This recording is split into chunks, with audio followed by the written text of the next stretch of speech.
I couldn't believe, I'm just giving you my overall impressions, and then we'll get into everything that happened. Couldn't believe what was watching. Number one, I found Nathan Wade to be a nice man, but a complete liar. I did not believe his testimony on the difficult things at all, not even a little. Number two, I thought Fani Willis got up there and I gave her some points for being extremely entertaining. All I could think was, God, part of me really would like to see her cross-examine Donald Trump because nobody would miss it. It would have ratings like the Super Bowl. But and she was sort of like this cross between, poor me, I've got the death threats and my daddy and all the stuff where you're like, oh, she's humanizing herself, and F all of you assholes. I'm here to set the place on fire. I hate all of you. You're liars. So that made for a lot of entertaining moments. But again, I have to admit, I did not believe her on the core points at all.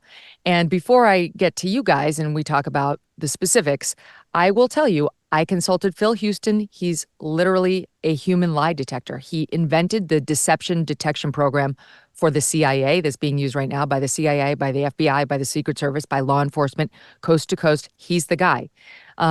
Spent half of his time at the CIA interrogating bad guys and the other half trying to figure out whether our own agents had gone double agent for somebody else. So he knows how to detect deception. And I've been going to Phil for years on the sly, just saying, hey, did you see this? See Hillary Clinton? Do you believe her? Did you see Tom Brady? Do you believe him? And so on. You could pick, and it's nonpartisan. Phil does not care about that. He just likes to be right. And I asked him whether he thought Fani Willis was telling the truth. And I'll give you the headline and won't bury the lead. The answer is no. He found huge indicators of deception on her part. So that always helps Guy. He's never guided me wrong. And 9 times out of 10, the person actually later gets outed as having lied. It's not scientific per se, but I'm just telling you what I know coming to air today. Let's go through it. And let's do the sound bites in particular. But first, let me just get your overall take the way I just gave mine. I'll start with you on it, Mike. I think Fani Willis's testimony yesterday was an unmitigated disaster for Fani Willis and her prosecution against President Trump, and frankly, this anti-Trump lawfare and election interference. It was stunning to me how it was stunning that she testified at all, and apparently it was her decision to testify. She was pretty angry and ready to go in this testimony, and she came out there very defiantly, very angrily, and she did not have her story straight. And the problem with Fani Willis's testimony is she has to have all of us believe that she hired her secret boyfriend, not so secret now, who was not qualified for this job. She paid him $250 an hour, $700,000 almost. She paid him more than others who are actually qualified. She took these trips with her secret boyfriend who was married to the Caribbean and Napa, and now we learn about Belize and maybe elsewhere.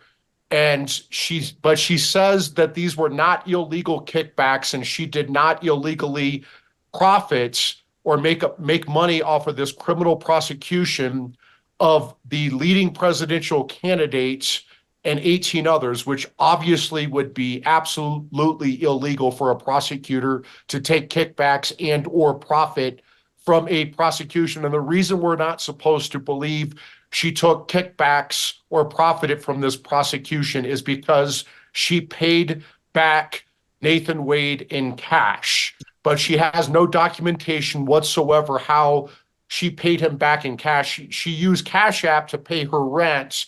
And just to jump in, because I confess I wasn't really familiar with Cash App, but it's like Venmo. It's one of those apps that allows you to make person-to-person cash transfers. Keep going, Mike. Yeah, so she used Cash App to pay her rent, but she didn't use Cash App to pay back for these trips, which you would obviously do to cover yourself because you're dealing with issues of bribery and violation of public oath and illegal gifts and many other potential crimes under both federal and Georgia law.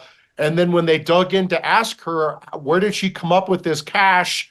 she came up with this story about how her daddy told her to have 6 months of cash, and she just had cash laying around over the years. When she went to a grocery store, if there was $50, she would just throw it in her drawer. I mean, it was just a completely non-believable story on her part. And I guess the question would be, after she spent these thousands and thousands and thousands of dollars on these trips with her boyfriend while she's prosecuting Trump and paying him $250 an hour, $700,000, did she ever replenish that cash that she was using? Did she ever go to the bank or the ATM to replenish these thousands of dollars that she supposedly used to pay for half of her trips with her boyfriend? And of course she didn't.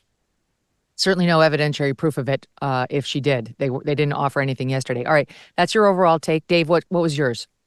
Well, first, it's good to be with you. I'm so impressed you can install a sound system at your pool cabana there at the Bahamas.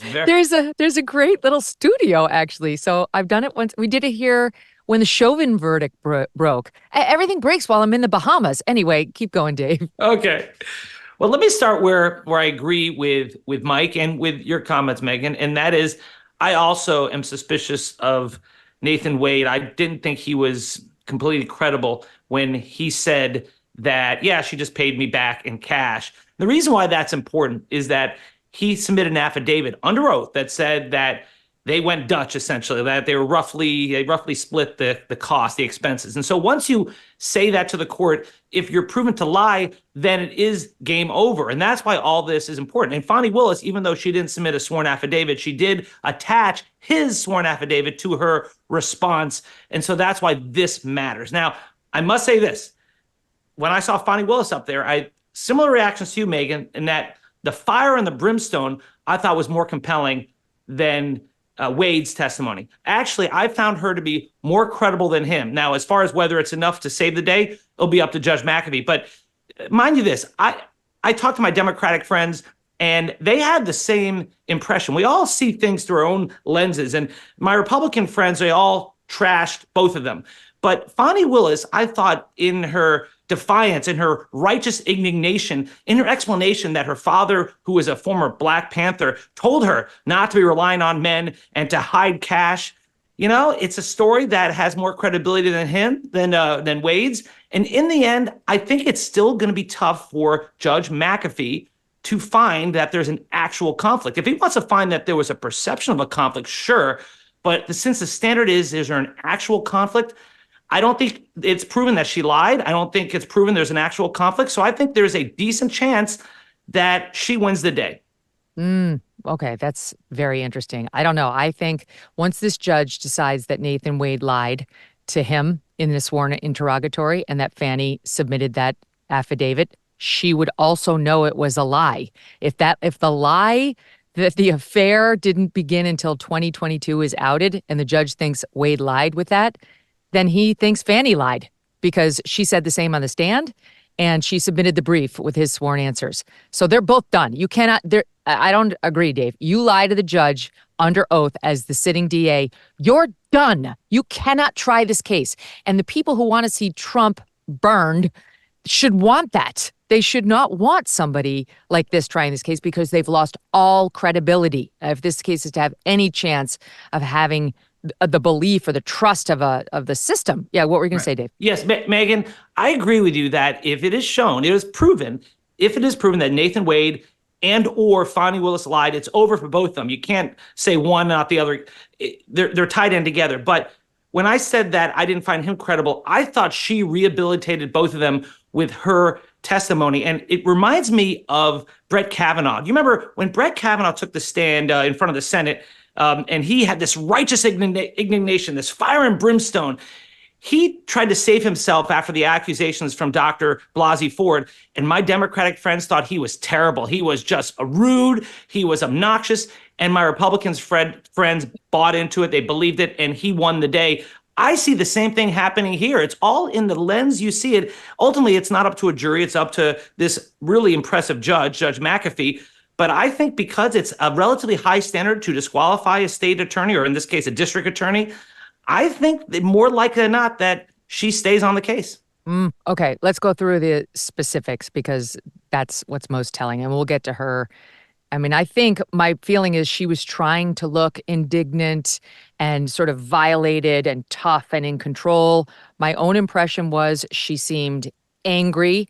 She seemed haughty, like, I am above it all. I shouldn't have to answer questions from you losers. I'm angry that I'm even sitting here. Well, why was she sitting there? Because of her own choices. She has no one to blame but herself. This is not a normal thing. This is not something we're seeing in any of the other Trump prosecutions. This isn't a way that, sometimes angry defendants use to go after DAs. She's sitting there because she did this. By her own admission, she started having an affair with her special prosecutor. They went on several lavish trips all over the United States and beyond. She didn't disclose it. And it appears very clear to me that her affair partner and special counsel, at a minimum, lied under oath in his divorce proceedings. So we know we're dealing with a liar. I mean, that's perjury. With cyber attacks on the rise, protecting your data security is more important than ever. So why is Congress considering a bill that could put your credit card data at greater risk of being hacked and exposed to foreign networks? Our advertiser, the Electronic Payments Coalition, says the Durbin-Marshall credit card bill shifts billions in consumer spending to less secure payment networks, all so that corporate megastores can make bigger profits. Find out more about the issue at electronicpaymentscoalition.org and decide for yourself if you would like to tell your senators to oppose the Durbin-Marshall credit card bill. Hey, thanks so much for watching. If you like what you just saw, hit the subscribe button for more clips and full episodes.